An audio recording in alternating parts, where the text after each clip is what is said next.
Buenas tardes a todos, ¿cómo están? Me da mucho gusto poder compartir una vez más con usted la palabra de Dios. Y quiero invitarle a que abra conmigo su Biblia, por favor, en Isaías. Vamos a buscar, por favor, el capítulo 26. Y vamos a leer juntos, por favor, Isaías 26, 3 y 4. ¿Ya lo tiene? Qué bueno, vamos a comenzar. Dice así: tú guardarás en completa paz a aquel cuyo pensamiento en ti persevera, porque en ti ha confiado. Confiad en Jehová perpetuamente, porque en Jehová el Señor está la fortaleza de los siglos.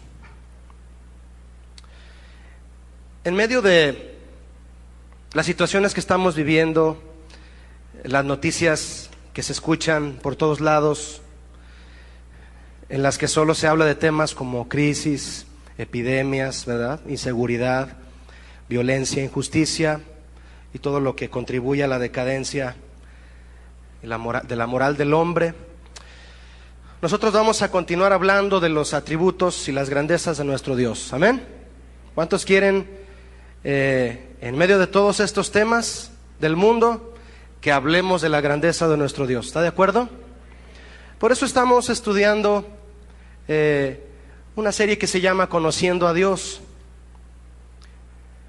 Y esta tarde, hermano, yo quiero invitarlo a que juntos veamos en la Biblia cómo es que nuestro Dios, una más de sus cualidades es que Él es digno de confianza. El Dios confiable, el Dios que no defrauda a nadie, el Dios en quien podemos confiar. Para esto permítame leerle unas definiciones de lo que es confianza, qué es confiar, para podernos encaminar en este tema. ¿Qué es confianza? Mire, en materia de conocimiento, definiciones académicas, por decirlo así, la confianza es una creencia. Es la creencia en que una persona será capaz y deseará actuar de manera adecuada y en una determinada situación y en pensamientos. Y esta, es decir, la confianza, se verá más o menos reforzada en función de las acciones. No sé si usted ya al escuchar esta definición la está enfocando hacia nuestro Dios, ¿verdad? Aunque son definiciones que no vienen literalmente como las estoy leyendo en la Biblia. Me estoy apoyando en el conocimiento que se tiene de lo que es la confianza, ¿verdad?, para ilustrar en este momento. Confianza, también una definición más es la siguiente. Mire, la confianza es una hipótesis sobre la conducta futura del otro. Es una actitud que concierne el futuro. Es un asunto del futuro, ¿verdad? En la medida en que este futuro depende de la acción de otro. No depende de ti, depende de la acción en quien tú confías, el futuro. Sin inquietarse, el que confía no debe inquietarse por cuestiones de control y de tiempo. Cuando tú confías en alguien, en algo, no tienes por qué estar inquieto en cuestiones de si va a perder el control o no, o de cuánto se tarde. Fíjate qué definiciones que en realidad tienen bastante contenido de interés. Los humanos, cuando nos referimos al tema de la confianza, sabemos que es un aspecto de gran importancia en todo tipo de relaciones, ¿verdad que sí? En todo tipo de relaciones, en las relaciones familiares, conyugales. Imagínate una pareja de casados que no se tienen confianza. Qué desastre, ¿verdad? Familiares, conyugales, laborales. ¿Cuántos son aquí empleados de confianza? No es para que levantes la mano, es una pregunta para que la pienses, ¿verdad? ¿Cuántos son empleados de confianza? Es un término que se usa empresarialmente, ¿no? Empleados de confianza, e inclusive son empleados que son dignos de mayores privilegios que otros. Y precisamente se les confía cosas por los patrones, por los directores de manera más especial. ¿Qué tal en las relaciones ministeriales o amistosas, no? ¿Has perdido amigos por haber defraudado la confianza de alguien? Todos sin duda entregamos nuestra confianza solo a quien hemos comprobado que es digno de recibirla. Y con respecto a personas en quienes podríamos confiar, sabemos que no es fácil encontrarlas. No es fácil encontrar a alguien en quien confiar, hablando en cuanto a personas de confianza. No abundan. En un programa de radio, fíjese que se me hizo interesante, yo estaba escuchando a un hombre, estaba siendo entrevistado en cuanto a los problemas de la inseguridad en la calle. Y él dijo algo muy interesante, mire. Él dijo: la mejor manera de estar seguro hoy en día es desconfiando de todo mundo. ¿Cómo ve? Cuando vayas por la calle, fíjate bien si alguien viene detrás de ti, ¿qué está a punto? ¿Qué va a pasar? Él hablaba de la inseguridad callejera y decía esto: qué irónico se ha vuelto el pensamiento del hombre en cuanto a la confianza en los demás, ¿no? Que precisamente por haber confiado uno, el otro encuentra ahí la oportunidad para abusar y sacar provecho, ¿verdad? De la confianza recibida. ¿Confiaste en mí? Es lo único que necesitaba para perjudicarte. Mucha gente es engañada en su confianza y cuando la entregan, ahí es cuando son perjudicados, ¿verdad? La Biblia, mis hermanos, es contundente con respecto a poner la confianza en los hombres, en las cosas que tú deberías poner tu confianza solo en Dios. Yo creo que tú me entiendes perfectamente cuando me refiero a que la confianza entre unos y otros, hablando aquí entre los seres humanos, bueno, pues siempre va a haber, Dios te va a permitir tener en quien confíes cerca de ti, a quien tú le confíes cosas materiales, cosas personales, todo en quien tú puedas abrir tu corazón. Sí los hay, sí hay amigos, contados con una sola mano y te sobran dedos, pero sí los hay. Pero yo me refiero a las cosas que le deberíamos de confiar solo a Dios. ¿Qué pasa cuando se las confiamos al hombre? ¿Qué sucede ahí? Por eso yo le quiero hablar del Dios que es digno de confianza. La Biblia es contundente. Vamos a ver, si es tan amable, vaya conmigo a Jeremías 17, ahí enseguida de Isaías.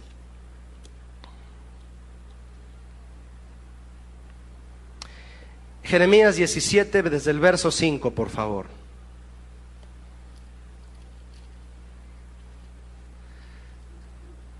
¿Listos? Dice así. Vamos a ver el consejo bíblico respecto a confiarle a los hombres lo que le deberíamos confiar solo a Dios. ¿Bien? Jeremías 17:5 dice: así ha dicho Jehová, maldito el varón que confía en el hombre. ¿Lo dijo Jeremías o el Señor? El Señor, ¿verdad? Maldito el varón que confía en el hombre y pone carne por su brazo. ¿Qué es poner carne por su brazo? ¿Te has recargado en el hombro de alguien así? Oye, te tengo confianza. El que se apoya en otro. Y su corazón se aparta de Jehová. Será como la retama en el desierto, que es la zarza, la hojarasca. Y no verá cuando viene el bien, sino que morará en los sequedales en el desierto y en tierra despoblada y deshabitada. Mi hermano, ¿es contundente la Biblia o no en cuanto a confiar en el hombre? Siga leyendo conmigo, verso 5. Discúlpeme, sigue el 7. Lo que pasa es que quiero leerle, permítame, la versión Dios habla hoy. Por eso vi el 5 ahí, ¿verdad? Dios habla hoy, dice así, del verso 5 y 6. Dice: el Señor dice, maldito aquel que aparta de mí su corazón, que pone su confianza en los hombres y en ellos busca apoyo. Será como la zarza del desierto que nunca recibe cuidados, que crece entre las piedras, en tierras de sal, donde nadie vive. Así es el hombre que confía en el hombre, lo que debería confiarle a Dios. ¿Habrá cosas este día que tú deberías confiarle a Dios en lugar de confiárselas al hombre? Dice el verso 7, ahora sí, si eres tan amable leerlo conmigo: bendito el varón que confía en Jehová y cuya confianza es Jehová. ¿Puedes notar, mi hermano, qué distinto es decir confío en Jehová y decir mi confianza es Jehová? Es totalmente distinto. Imagínate decirle al Señor, no solamente confío en ti, Señor, tú mismo eres mi confianza. Eso es otro nivel. Verso 8 dice, porque será como el árbol plantado junto a las aguas, que junto a la corriente echará sus raíces y no verá cuando viene el calor. ¿Cuántos tienen calor? Es porque no confían en Dios. No se crea. Sino que su hoja estará verde, y en el año de sequía no se fatigará ni dejará de dar fruto. Esos son los resultados del hombre que confía en el Señor. La Biblia nos enseña entonces, mi hermano, las diferentes circunstancias que resultan de confiar en Él o en el hombre, respectivamente. Pero, ¿por qué es tan contundente el consejo bíblico en cuanto a no confíes en el hombre? ¿Por qué? Le voy a decir por qué y lo vamos a leer en la Biblia también. Porque nadie conoce el corazón del hombre mejor que Dios. ¿Está de acuerdo? Nadie conoce mejor el corazón del hombre que Dios. Por eso dice el verso 9, vea conmigo. Engañoso es el corazón más que todas las cosas, y perverso. ¿Quién lo conocerá? Hay una pregunta, y mire la respuesta en el 10. Yo, Jehová. ¿Quién nos conoce mejor? El Señor. Dice que escudriño la mente, que pruebo el corazón, para dar a cada uno según su camino, según el fruto de sus obras. ¿Quién conoce mejor tu corazón que nadie, hermano? Dios. Por eso Dios dice en su palabra, no confíes en el hombre, no apartes de mí tu corazón. Como cristianos valoramos todo cuanto tenemos, sabiendo que Dios nos lo ha dado. ¿Cuántos saben que lo que tenemos Dios nos lo ha dado? Si quieres incluye lo material, porque también Él nos lo ha dado. ¿Sí o no? ¿Verdad que sí? Valoramos lo que Dios nos ha dado porque viene de Él. Pero la máxima prioridad de nosotros como cristianos es nuestra relación con Dios. Si no te acordabas, te lo recuerdo. Si tienes una religión y presumes una religión, mejor ten una relación con Dios y no la presumas. Uno de los aspectos que hace real y mantiene viva nuestra relación con Dios es precisamente que confiamos a Dios toda nuestra vida. Aquí está, como decía Chuy García en la administración, ¿verdad? No es mi dinero, Señor. Aquí está mi vida. Eso mantiene viva tu relación con Dios, si confías en Él. Muchos jóvenes que dicen esperar en Dios y se desesperan por no ver lo que Dios quiere hacer en su tiempo. Van y buscan las cosas que llegarán en el tiempo de Dios, las buscan en su tiempo y apartan su corazón de Dios y se meten en problemas. Nosotros debemos confiar nuestra vida a Dios y eso va a sostener, no porque sea eso la roca, ¿verdad?, de nuestra relación con Cristo, pero eso va a ser una parte esencial para que Dios haga en nuestra vida lo que quiera en ella y con ella. Yo le pregunto, hermano, respóndame ahí pensándolo, respóndase a usted mismo. ¿Podrá existir una relación genuina entre dos seres que desconfían uno del otro? ¿Verdad que no? Es imposible, imposible. Alguien dijo una vez, compartieron este pensamiento, me gusta mucho, dice, cuando la desconfianza entra por la puerta, el afecto sale por la ventana. No hay una relación cuando hay desconfianza. Hay quienes profesando conocer a Dios batallan todavía en cuanto a confiar en Él por decepciones vividas con otras personas. Y si bien llegaran a abrir su corazón después de haber sido heridos por alguien que los defraudó, si volvieran alguna ocasión a abrir su corazón para confiar en Dios, lo hacen bajo una condición. Yo quiero saber qué va a hacer Dios con mi vida. ¿Me va a dar eso que yo necesito? Y comenzamos a poner nuestra confianza en Dios, pero solo como una opción en nuestra lista. Y déjeme decirle, hermano, algo que debemos entender bien.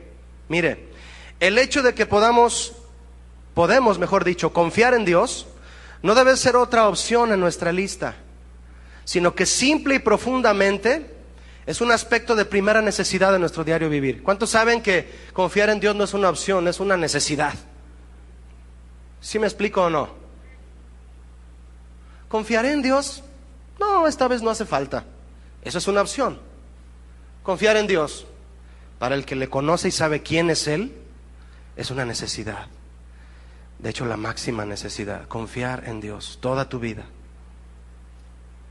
¿O será que de alguna manera, dicho en otras palabras, hemos puesto condiciones a Dios para ver si entonces le confiamos a Él nuestra vida? Hay gente que ha caído en ese pozo. Ya están allá adentro, y aún cristianos, o sea, ya están en el pozo ahí de, como dice el Salmo, en el pozo de la desesperación, ¿verdad? En el fango cenagoso. Pero no esperan pacientemente a Jehová, como lo hizo el rey David. Y ahí están. No, es que, y Dios te extiende la mano. Hubo quien te extendió la mano y luego la quitó y te volvió a dejar caer. Y Dios no quita la mano de ahí, pero no toma su mano porque piensas que también la va a quitar. Inconscientemente eso es lo que sucede en muchos corazones. Hay quienes tienen o llevan una relación con Dios o confían en Dios como confían en su llanta de refacción. Saben que está ahí atrás, ¿no? Saben que ahí está Dios en su trono. Ahí está.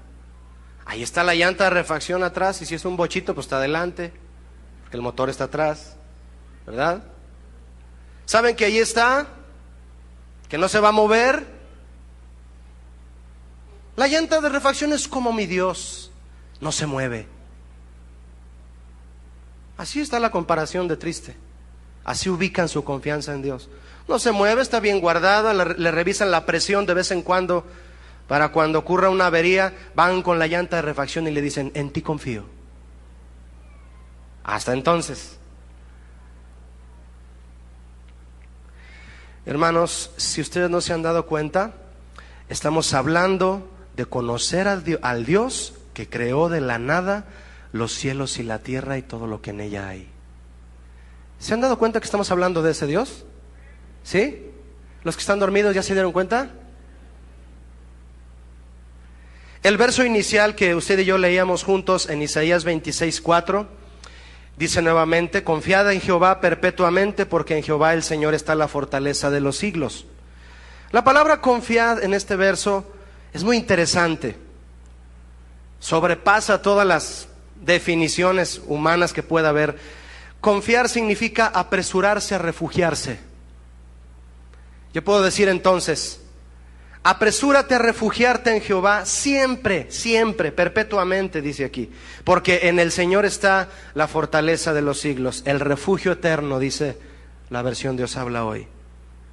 Y en las dos versiones, tanto en la versión Dios habla hoy como en la que nosotros tenemos de Reina Valera, en las dos versiones se refiere a que el Señor nuestro Dios es el único refugio en el que estamos seguros siempre. ¿No te gustaría que la palabra seguridad en tu vida estuviera ligada con la palabra siempre?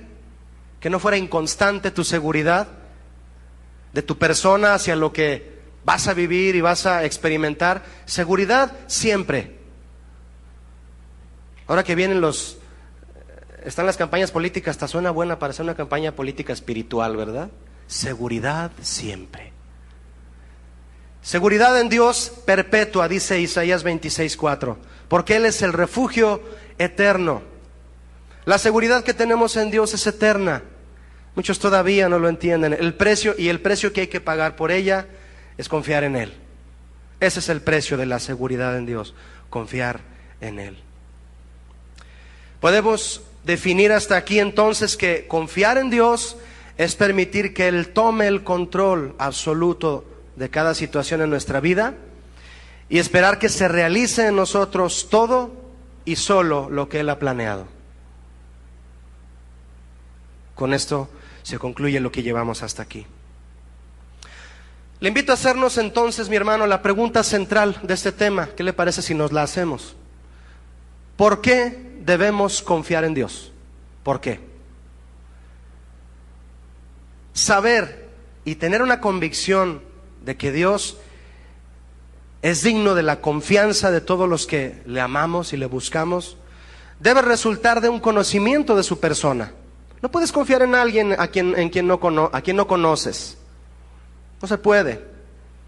Pero si tú tienes una convicción de quién es Dios, quién es Jesús, quién es en tu vida, qué lugar le has dado, ha tomado el Señor el lugar en tu vida que le corresponde, si conoces sus atributos, si primero te respondes a la pregunta, ¿conozco a Dios?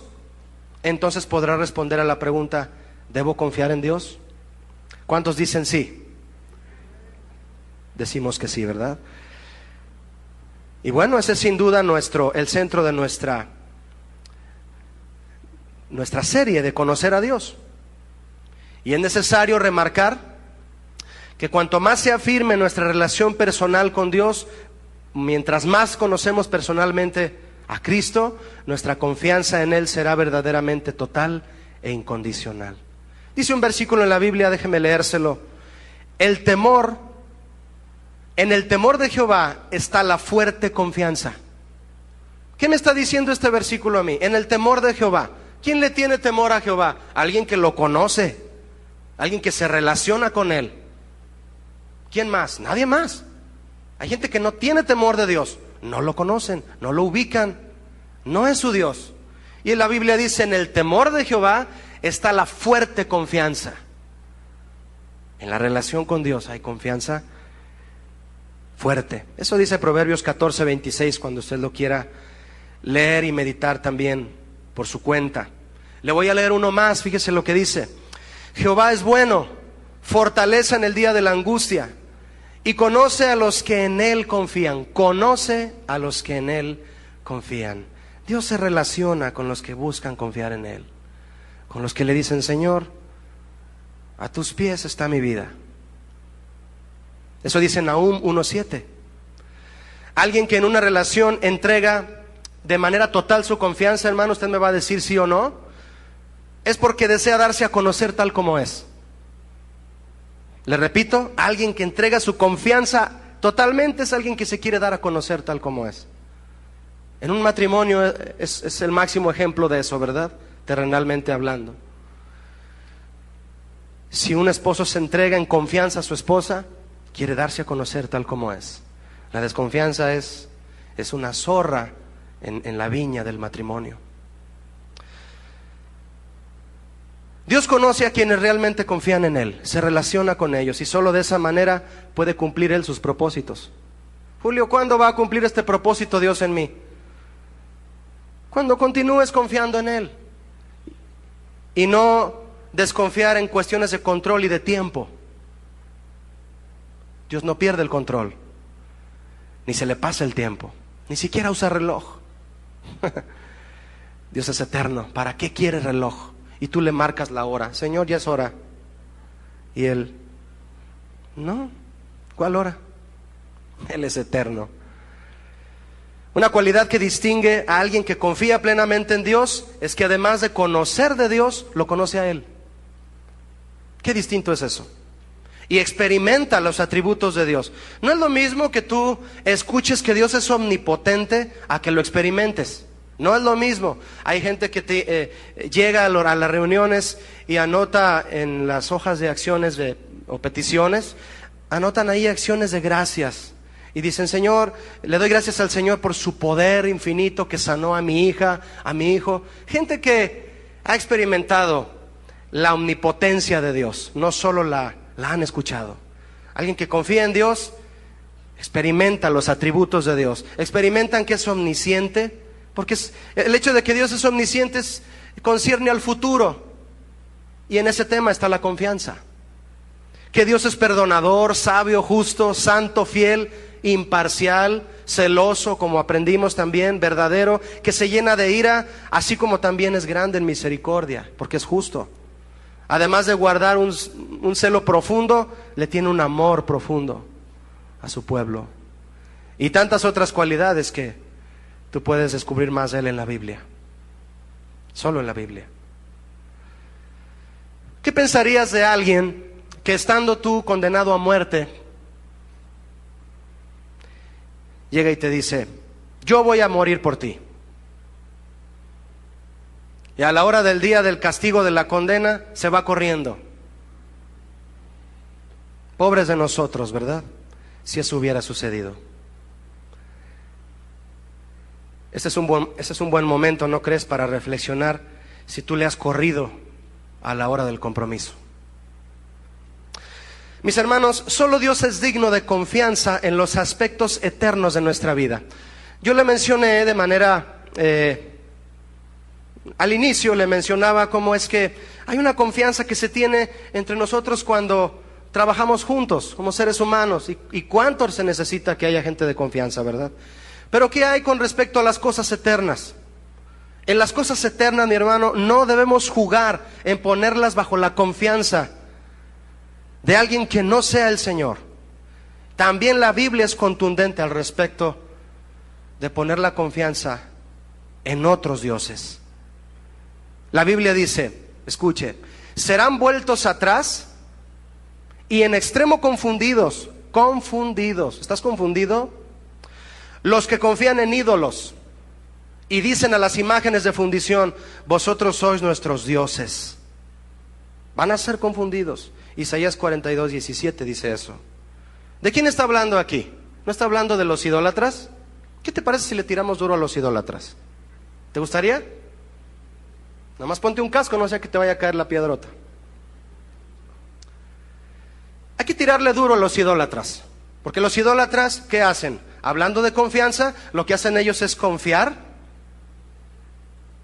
en imágenes de fundición. Les tiramos duro a ellos, ¿verdad? No, es que tú estás confiando en ese ídolo. Y criticamos. Vamos, yo le invito a ¿qué tiene? Vamos a criticar a los idólatras este día. A esos que juzgamos porque ponen su confianza en ídolos. Vaya conmigo al Salmo 115.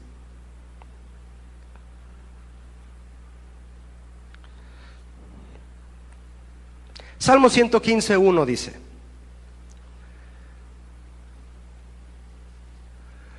no a nosotros, oh Jehová, no a nosotros, sino a tu nombre da gloria, por tu misericordia y por tu verdad.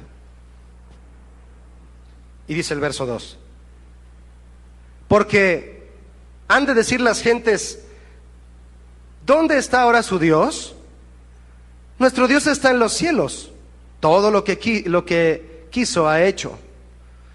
Los ídolos de ellos, son plata y oro, obra de manos de hombres. Le pregunto, mi hermano, aquí, ¿a quién se refiere cuando dice ellos? Diga conmigo, ¿a los que adoran ídolos? ¿Ya los ubicó? Usted no, a los que adoran ídolos de plata y de oro. A eso se refiere, a los que adoran ídolos visibles, hechos por manos de hombres. Pero le pregunto, ¿qué pasa con aquellos cristianos que confían en ídolos invisibles, hechos por su propia mente? ¿Qué características tienen los ídolos visibles en los que la gente sin Dios pone su confianza? Tú ya lo sabes, vamos a corroborarlos ahí en el verso 5, Salmo 115.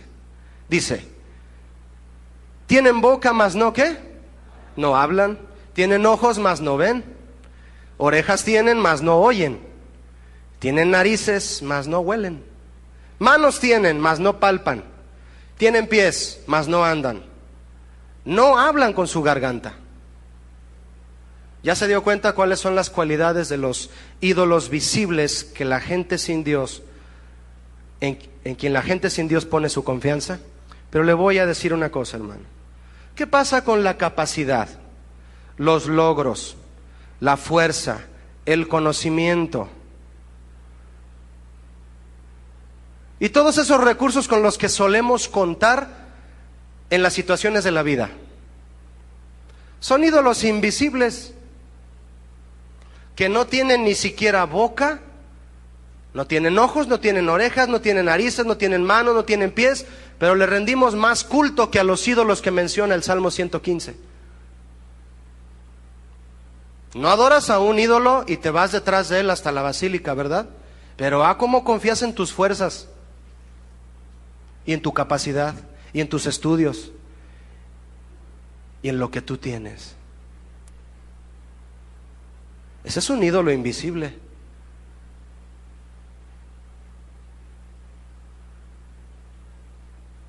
Dice la Biblia: habéis arado impiedad, sembrado impiedad, y segasteis, iniquidad.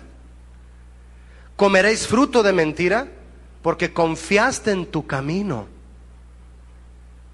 en tu opinión.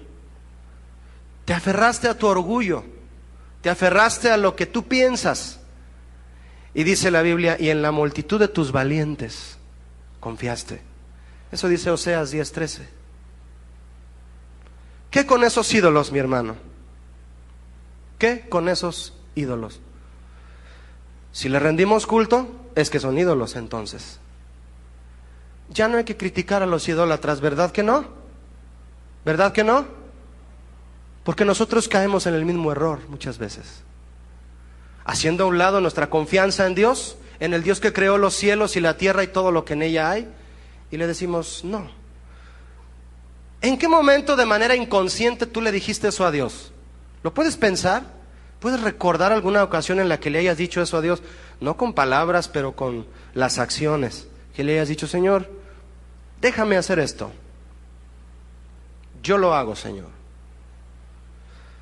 Ahora piensa en esto, para los que creían que no lo iba a mencionar. ¿El dinero no tiene boca? ¿Cuántos creen que el dinero no tiene boca? ¿Sí o no? ¿O lo están dudando? ¿Sabe por qué lo duda? Porque sientes que te habla. Ven, búscame. Ay, me habla el dinero. Tiene boca, como los ídolos del Salmo 115. No tiene boca el dinero, y sin embargo sientes que te llama.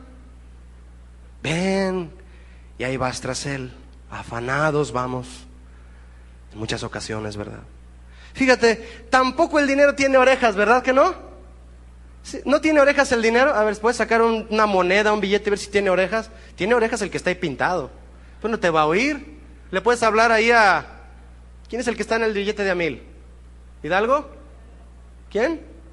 Le puedes hablar a Miguel Hidalgo y: hey, invítate a otros 1,000,000 de amigos como tú y vente a mi casa, ¿no?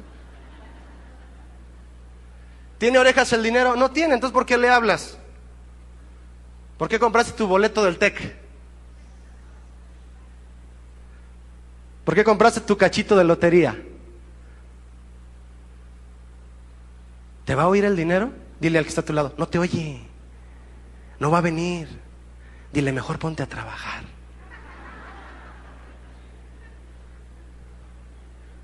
Le hablan al dinero y no tiene oídos. Y le dicen: es que confío en ti. Verso 8 de Salmo 115. Semejantes a ellos son los que los hacen, y cualquiera que confía en ellos. Semejantes son ¿a qué, mi hermano? Semejantes son los que confían en los ídolos que ellos mismos hacen. Los que confían en el dinero son como el dinero, ¿sí o no? En primer lugar, sucios. En segundo lugar, inestables. En tercero, pierden cada día su valor.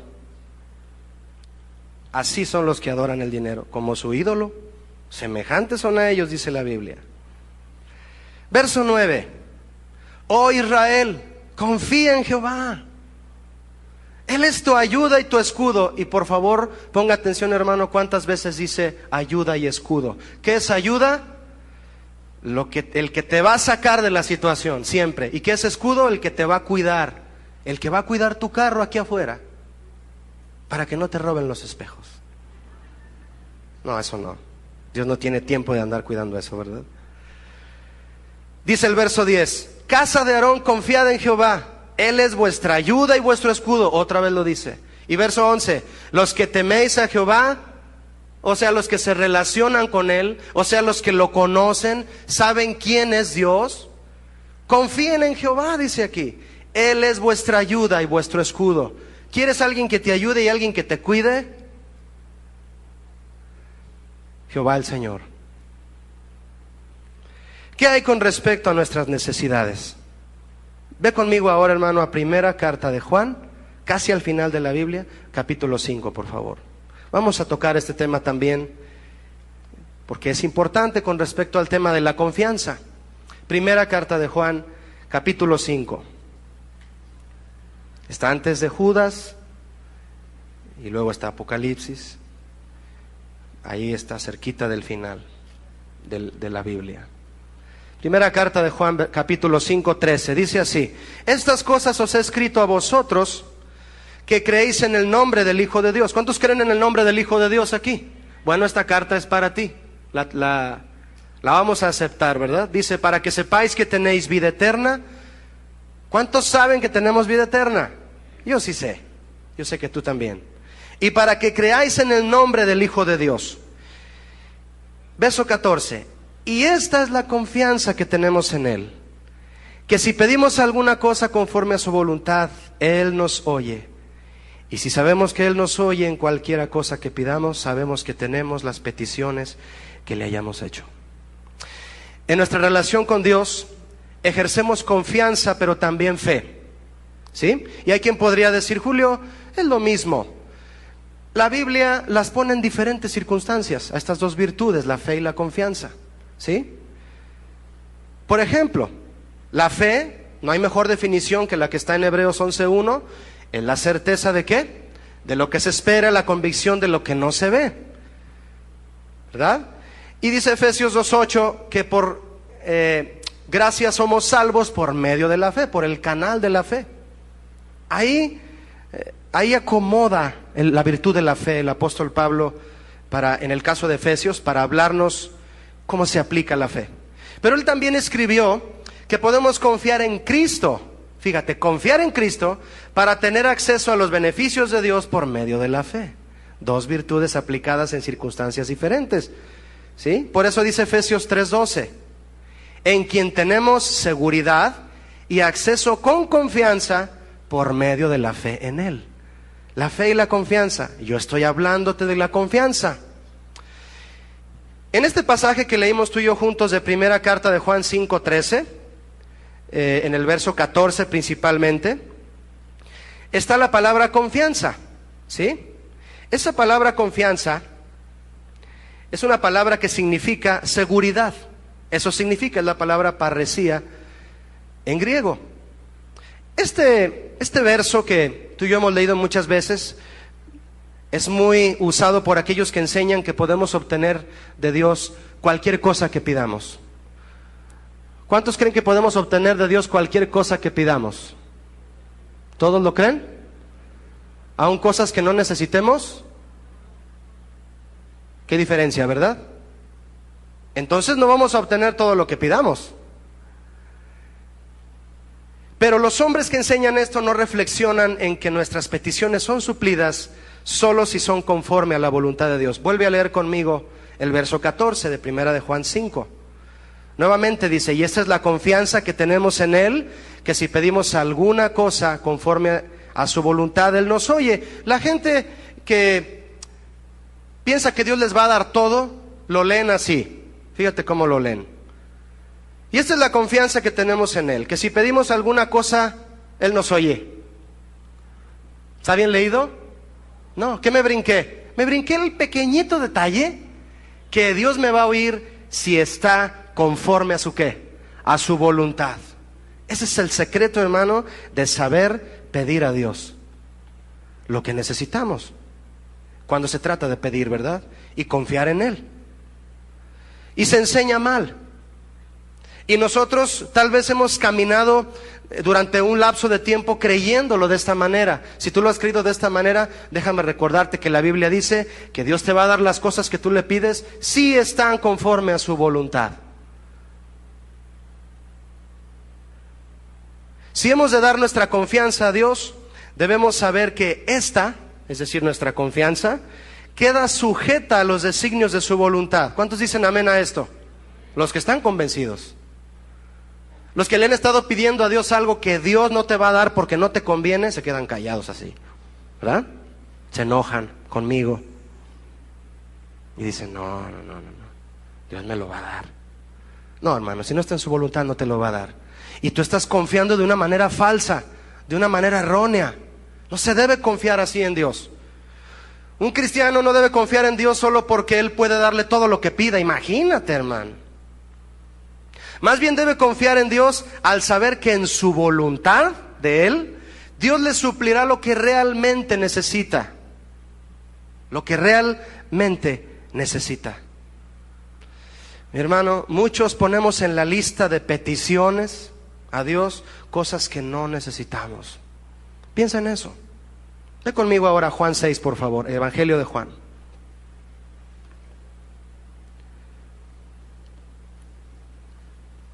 Dios quiere que aprendamos a confiar en una manera absoluta en Dios, incondicional. Jesús enseñó esto a sus discípulos en Juan 6. Vamos a ver cómo lo enseñó en esta ocasión. Juan 6, ¿lo tiene? Muy bien.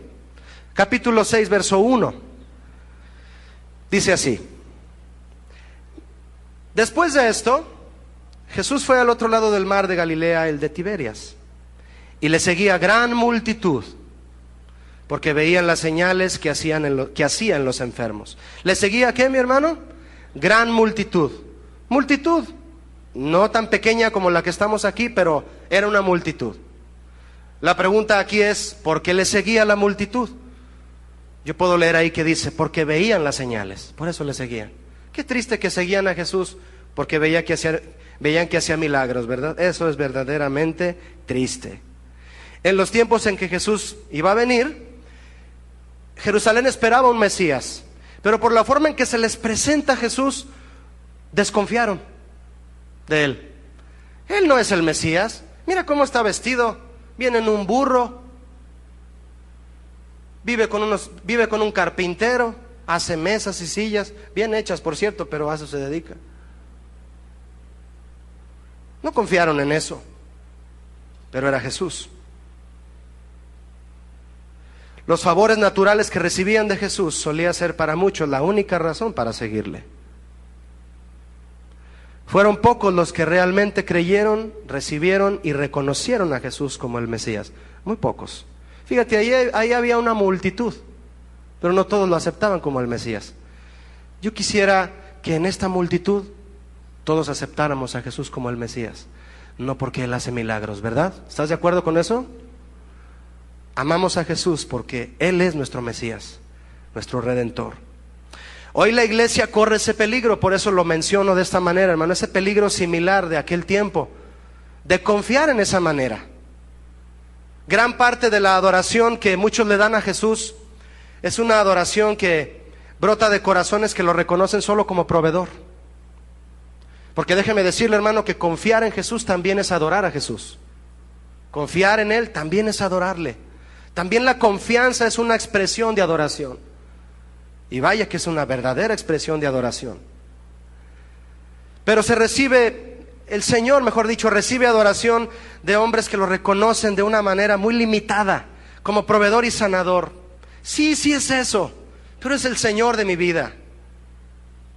Y eso es más que las cosas materiales, ¿verdad? Hay quienes reconocen a Jesús por lo que Él les da, otros por lo que es en su vida. ¿Dónde estás tú? Si lo estás reconociendo por lo que Él te da, si confías en Él por lo que Él te da, el día en que decida Dios privarte de algo, te vas a desanimar por confiar de esa manera. Te vas a desanimar. No, es que Dios no es justo. Y eso es una abominación. Es que no me da esto, no me da esto. ¿Por qué confiamos en Dios, mi hermano? ¿Le conocemos? Y vamos a retirar nuestra confianza de Él por el hecho de que nos prive de ciertas cosas que Él cree conveniente no darnos todavía. Desconfiar es dudar. Y el que duda, dice la Biblia, que es como ¿qué, hermano? Como la onda del mar que es arrastrada por el viento y echada de una parte a otra. Eso es el que duda, el que desconfía. Santiago 1:6 dice eso. Pero si lo estás reconociendo por lo que Él es para ti, entonces todo lo que Dios decida en tu vida hará crecer más cada día tu confianza en Él. No importa lo que sea. En la escuela de los sábados de aquí de los niños y adolescentes. Vienen unos niños de una familia que acaban de perder a su mami. El más chiquito tiene... Decir perder es una... Discúlpeme por la expresión, pero Dios se la llevó. El más chiquito tiene, no sé si 6 años.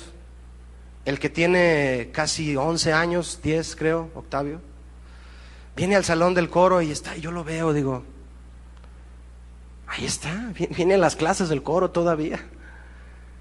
Y Dios se llevó a su mamá hace menos de un mes. Cuando Dios decida privarte de algo, si no lo conoces a Él, si no tienes tu confianza puesta en Él al 100%, te vas a desanimar. Que Dios nos agarre confiando en Él.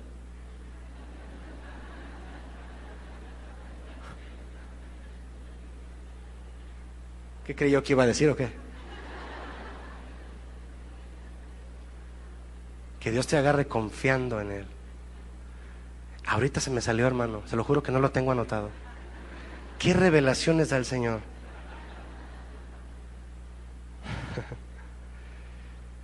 Pero si lo estás reconociendo por lo que Él es para ti, entonces todo lo que Él decida en tu vida hará crecer tu confianza y no desanimarte.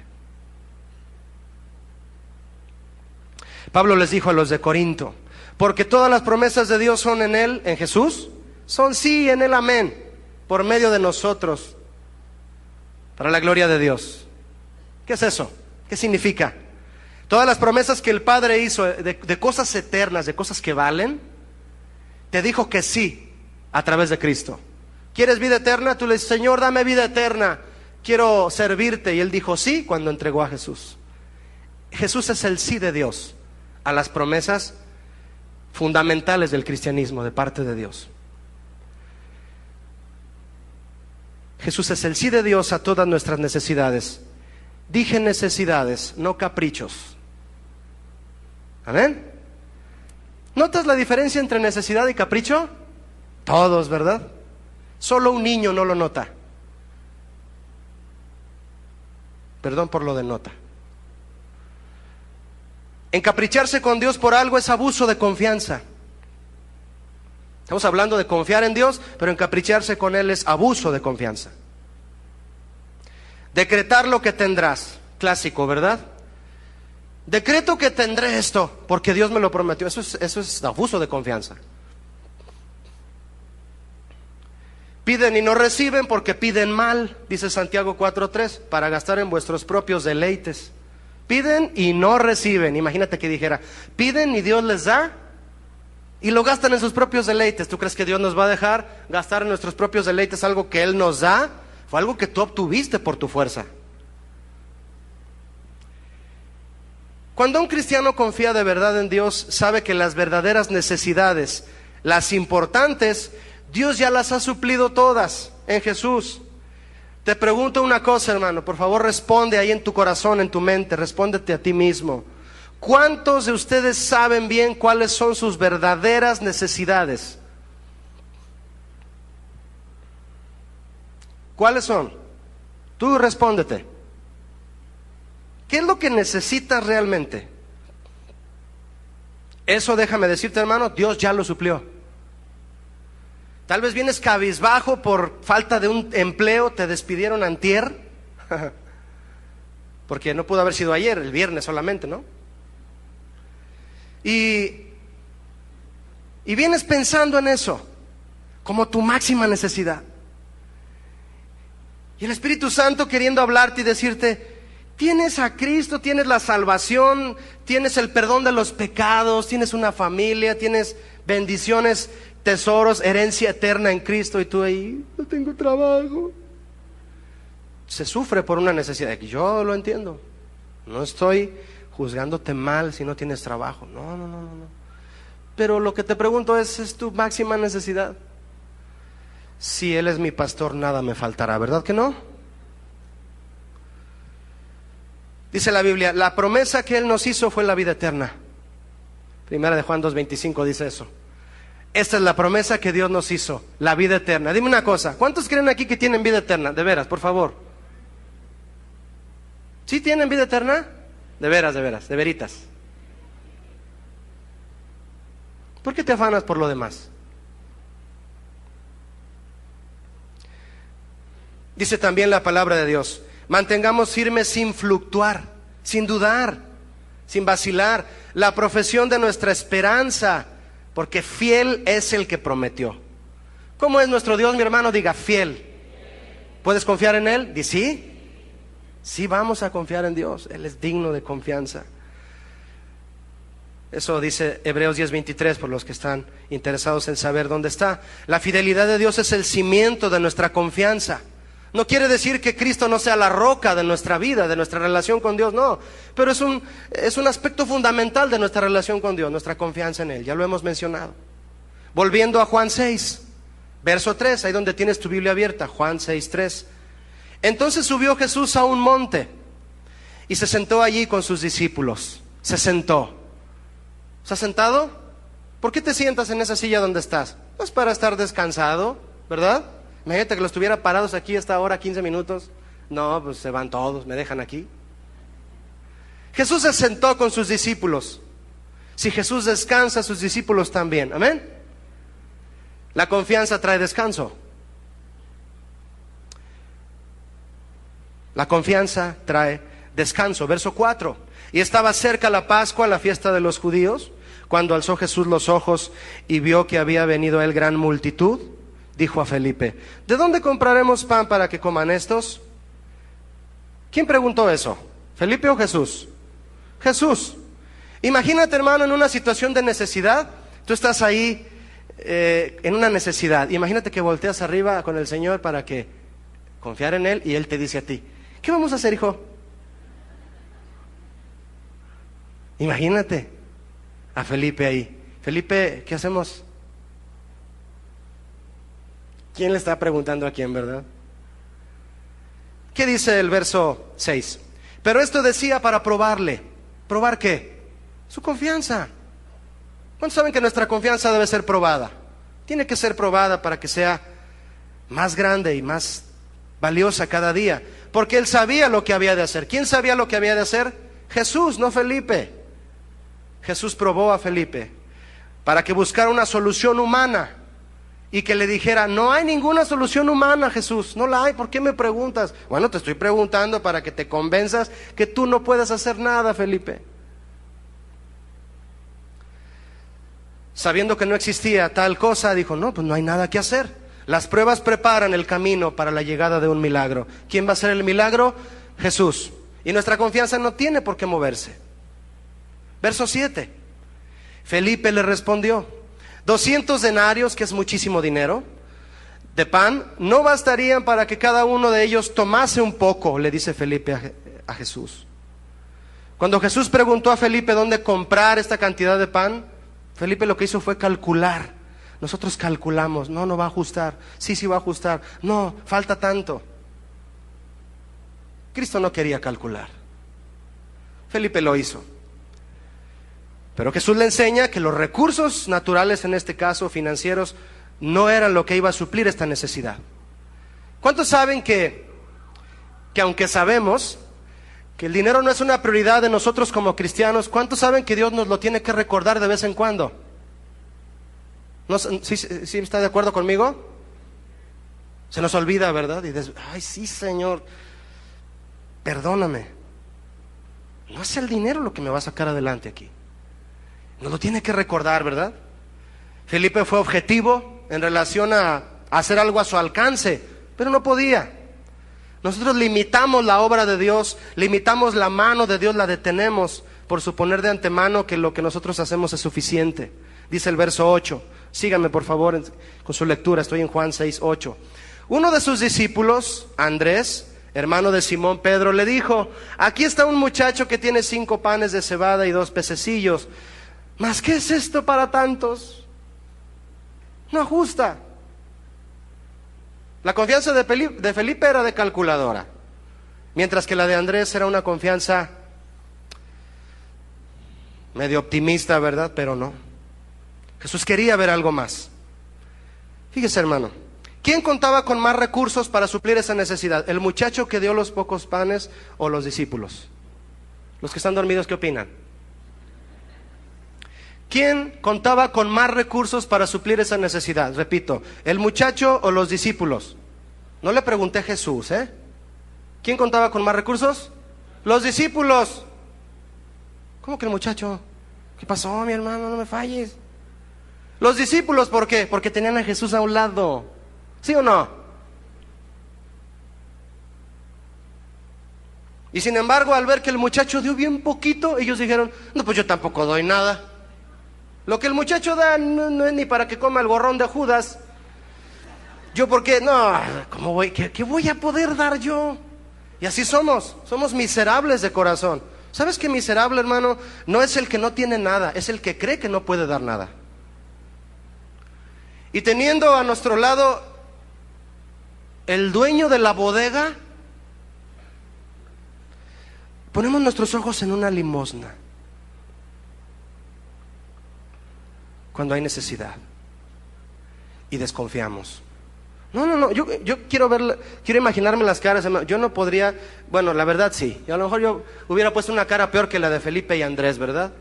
No me considero mejores jamás que ellos, pero me hubiera podido gustar ver sus caras. ¿Qué vamos a hacer? Se detuvieron de dar ellos también, de tratar de aportar algo, porque vieron que no había manera de suplir la necesidad. Las personas que procuran tener una actitud de dar, desarrollan su confianza en Dios. Escucha esto. Y es contrario a lo que sucede con los que solo esperan recibir. Si tú tienes una actitud de dar, no estoy hablando de despilfarrar, ¿eh? Si tienes una actitud de dar, es porque confías en Dios. Y qué bueno. Pero si tienes una actitud de nada más esperar recibir, es porque vives de la confianza que otro le tiene a Dios. ¿Sí o no? Estás esperando que te dé el que sí confía en Dios. Oye, yo puedo deducir entonces con esto que el que da es porque confía en Dios, ¿sí o no? Los que ofrendan y diezman es porque confían en Dios o porque es una obligación. Porque confiamos en Dios. Es un mandamiento, sí, pero hay cosas por encima de eso, hermano. El amor a Dios, a obedecerle, ¿no? Confiar en Él. Ay, ahora gané bien poquito, pero tengo que dar el 10%. Dale el 10%. El 90% se te va a hacer un 200%. Yo puedo entender entonces que los que desconfían son codos. ¿No? ¿Se ha fijado en eso? No, ¿qué van a hacer con el dinero en esa iglesia? No. No, yo no doy ahí. Eres un desconfiado. No dije codo, desconfiado.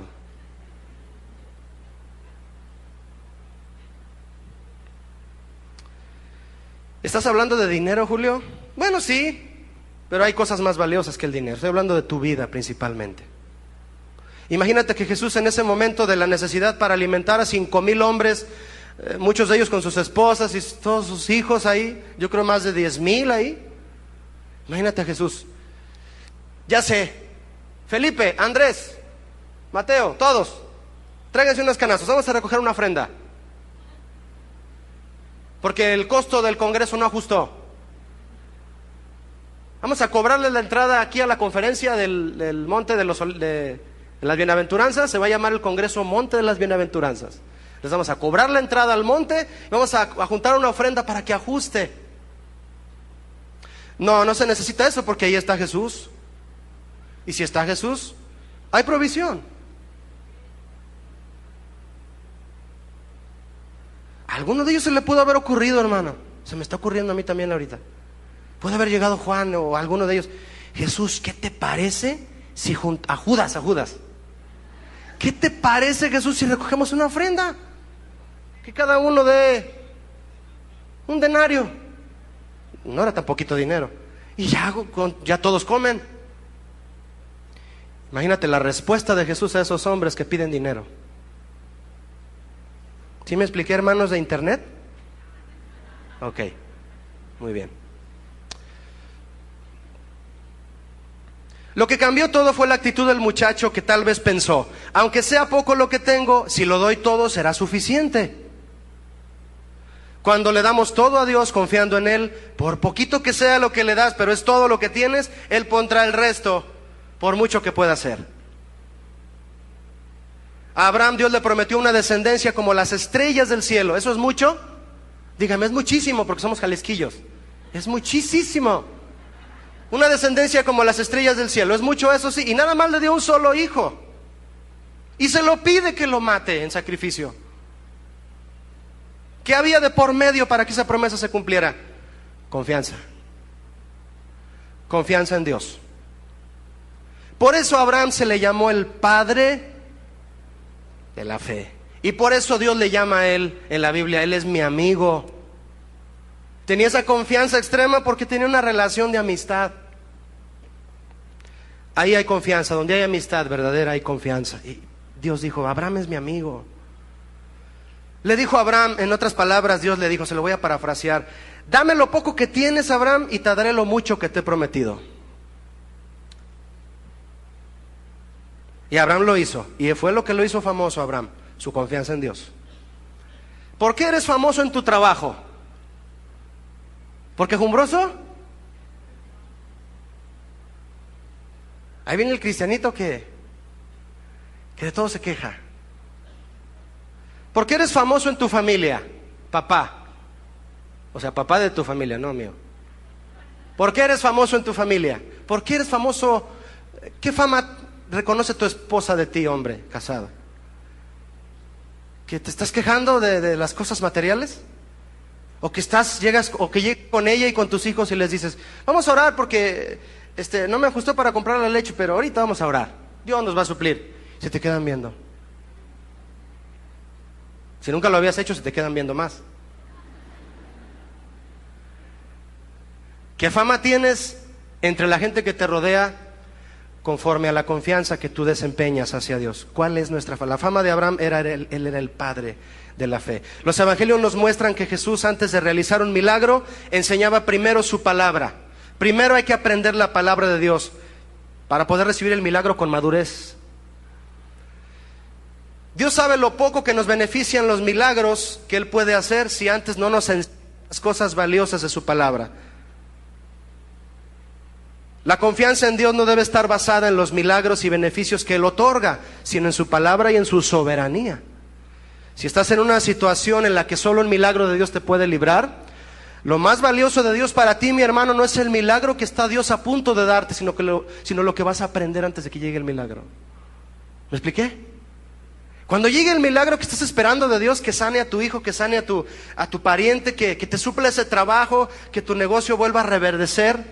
Cuando llegue ese milagro que Dios te ha prometido que va a llegar y tú estás pacientemente confiando en Él, lo más valioso no fue lo que te dio, es lo que aprendiste. ¿Sí o no? Jesús quería hacer milagros, sí, pero quería hablarles su palabra para que maduramente entendieran para qué es un milagro.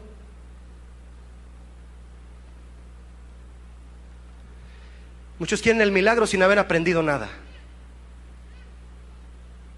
Y hay mucha gente que ha recibido muchos milagros y no han aprendido nada.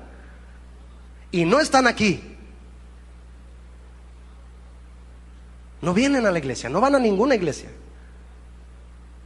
Porque no les interesa la voz de Jesús. Les interesa lo que Él hace y nada más. Verso 10. Entonces Jesús dijo, hacer recostar a la gente. Y había mucha hierba en aquel lugar. Y se recostaron como en número de 5,000 varones. Imagínate, ¿cuántas personas había ahí si nada más estos eran 5,000 varones? ¿Sí? Si algo traía esta multitud, mi hermano, era enfermedades, presiones, cargas, necesidades. Y eso Jesús lo sabía. ¿Cuántos saben que? Le voy a hablar en singular. ¿Tú sabes que Jesús sabe lo que tú estás trayendo ahorita? ¿Sí? ¿Cuántos mueven su cabecita y dicen, sí, yo sé que Jesús sabe lo que estoy viviendo ahorita? Yo sé que Él lo sabe, Él no está ajeno a mi necesidad. Sí, Jesús sabía lo que esa gente traía. Y les dijo, siéntenlos en la hierba. La palabra pastor es alguien que da pasto. Y Jesús es el buen pastor. Y les dijo, descansen. Donde Jesús está, la gente descansa. Alguien que no confía plenamente en Dios, no haya descanso nunca. Nunca. ¿Te duele aquí arriba el trapecio, como le llaman? ¿Aquí? ¿Te han hecho aquí masaje? ¿Tu esposa o tu esposo o alguien aquí? ¡Ay! Te agarras gritando, ¿verdad? X-ray. Ya estás buscando cómo relajarte. Se vale sobar, ¿verdad? Que haya descanso muscular. Pero cuánta tensión encerramos aún físicamente cuando no confiamos en Dios, hermano. Porque alguien que confía plenamente en Dios descansa de verdad. ¿Lo cree o no lo cree? Si no, compruébelo. Y la semana que viene me platica, ¿sale? Julio, descansé en Dios porque confía en Él. Vengo. Verso 11. Estoy terminando, mis hermanos. Gracias por su paciencia. Y tomó Jesús aquellos panes y habiendo dado gracias, ¿qué dio, mis hermanos, Jesús? Di gracias. Los repartió entre los discípulos y los discípulos entre los que estaban recostados. Asimismo de los peces cuanto querían. Jesús tenía en sus manos, mi hermano, un pececito y un panecito.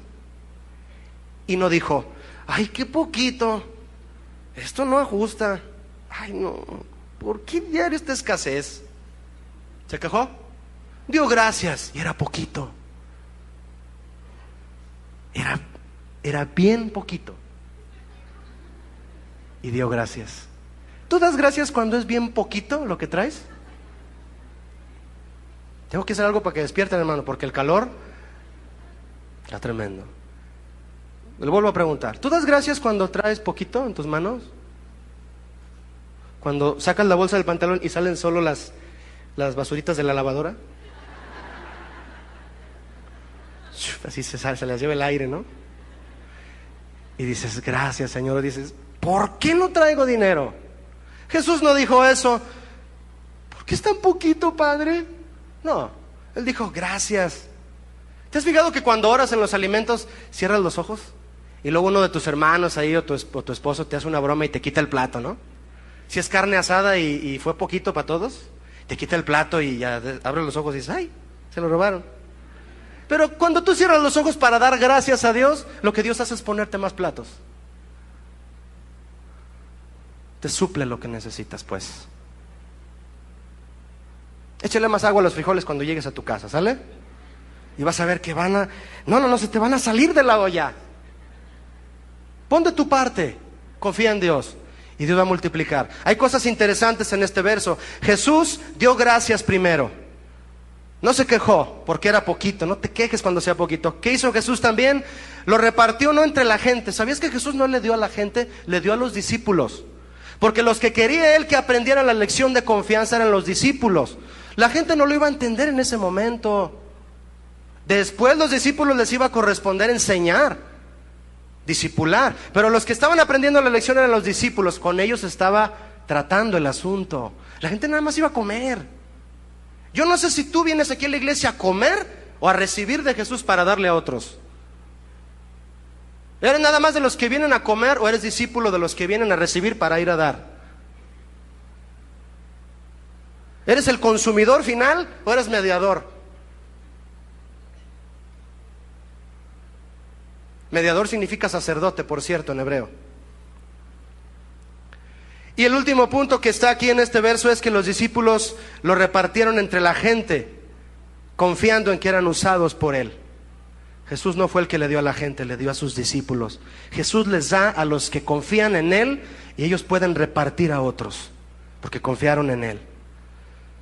Verso 12 dice, de Juan 6, y cuando se hubieron saciado, hermano, no comieron un canapé, se saciaron, dice aquí. Dijo a sus discípulos, recojan los pedazos que sobraron.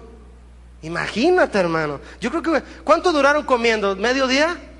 Yo creo que medio día, ¿no? Repartiendo, comiendo, todos ahí. Después, junten lo que sobró, dice Jesús. Si sobró es porque abundó. ¿Sí o no? Si sobró es porque abundó. Si a ti te llega a sobrar algo es porque te abundó. Y cuando sobra, hay que repartir. Hay que dar. Para que no se pierda nada, dijo Jesús. ¿Por qué? Porque Jesús es ordenado, no es un despilfarrado. La bendición de Dios es especial, debemos valorarla. ¿Qué haces con tu dinero, hermano? ¿Qué haces con él? ¿Lo cuidas? ¿Lo inviertes bien? Piénsalo, piensa en eso. Dice el verso 13, recogieron pues y llenaron 12 cestas de pedazos que de los 5 panes de cebada sobraron a los que habían comido. Hay una lección en esto. Dios da en abundancia. Toma lo que puedas darle, como lo que este niño dio, este muchacho dio. Habilidades, recursos, y multiplica su eficacia más allá de lo que tú piensas y de lo que diste. Lo multiplica de sobra. De sobra significa que Jesús multiplica las cosas más allá de lo que pensamos. Dice el verso 14, aquellos hombres entonces, viendo la señal que Jesús había hecho, dijeron, este es verdaderamente el profeta que había de venir al mundo. Qué triste que solo sea por señales que reconozcas a Jesús, y no porque hubo un momento en el que pudiste sentir su presencia. El Espíritu Santo iluminó tu mente para entender su palabra y saber quién es Él y conocerlo diariamente. Ellos hablaban de una profecía que está en Deuteronomio 18, por eso decían el profeta, que estaba prometido por Moisés. Jesús usaba los milagros para bendecir y proveer a su pueblo, aunque muchos lo siguieran solo por eso. Pero qué bueno que haya gente que a través de un milagro de Jesús lo reconozca como el Mesías y lo siga como tal y confíe en Él. Verso 15 por último dice, pero entendiendo Jesús que iban a venir a apoderarse de Él y a hacerle rey, volvió a retirarse al monte Él solo. Jesús dijo, yo no pienso hacer nada que no esté en el plan de mi Padre. Ustedes vienen a querer levantarme y exalzarme cuando no es tiempo. No voy a hacer nada fuera del plan de Dios. Yo confío en el plan de mi Padre hasta la muerte. Y lo hizo, confió hasta la muerte. Por el hecho de que Jesús confió en el plan de Dios y dijo, aunque estando en la cruz mi hermano llamó, Dios mío, ¿por qué me has desamparado? Puede llegar momentos en los que tú digas frases como esa, Señor, me siento solo, pero no lo estás. Pero permaneces confiando en Dios hasta el final, hasta que puedas decir como Jesús dijo también, consumado es. ¿Consumado es qué? El plan de Dios en tu vida, porque confiaste hasta la muerte. Porque nuestro Dios es digno de confianza. Quiero invitarte a reflexionar en 2 cosas para sellar este mensaje, por favor. Número 1, yo quiero invitarte, hermano, a que tú confíes en Dios. ¿A qué te puedo invitar después de hablar de esto? Confiemos en Dios totalmente. Nuestro Dios nos invita a confiar, siendo agradecidos en todo tiempo. Jesús dijo a sus discípulos, estas cosas os he hablado para que en mí tengáis paz. En el mundo tendréis aflicción. ¿Por qué? Por los problemas del mundo. Pero confíen, dice el Señor Jesús, yo he vencido al mundo, yo he superado las situaciones que el mundo tiene para presionarlos. Yo las he vencido. ¿En qué está basada tu seguridad? Piensa esto antes de irte. Jesús dijo, yo he vencido al mundo, confía en mí. No lo dijo Juan, no lo dijo Pedro, lo dijo Jesús. Porque Él es quien restaura nuestra confianza hacia el Padre, conforme al propósito eterno que hizo en Cristo Jesús, Señor nuestro, en quien tenemos seguridad y acceso con confianza por medio de la fe en Él. Y a través de Cristo se restaura nuestra confianza si la hemos perdido por alguien que nos defraudó. No te estés dejando llevar por esos asuntos humanos. La invitación es de nivel espiritual. Eso dice Efesios 3:11. Cristo restaura nuestra confianza perdida. Y la última cosa que te quiero invitar a reflexionar, mi hermano, cierra tus ojos, por favor. Piensa un poquito. Ahí con todo y el calor que está haciendo, concentra tu corazón y tu mente en esto que quiero invitarte a meditar.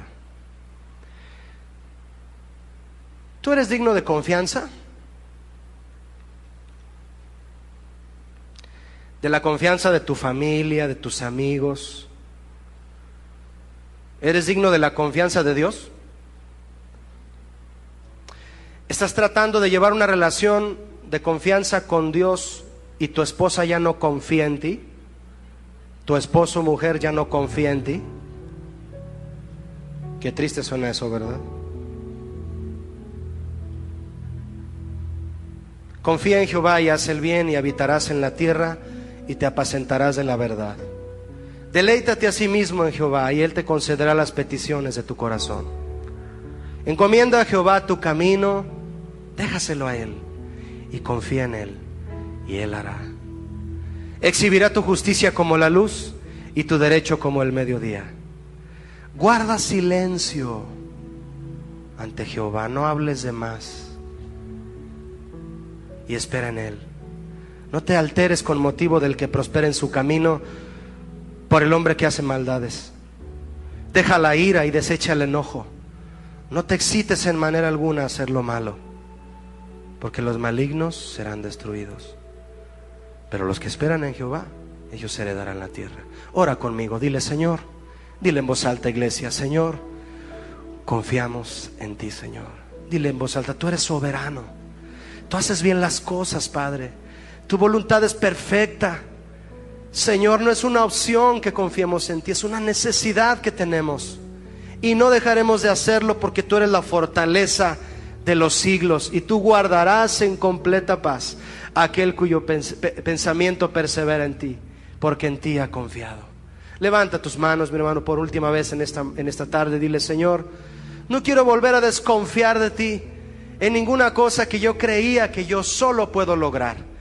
Perdóname, Señor. Pídele perdón, porque, mi hermano, dejar de confiar en Dios es dejar de adorarle.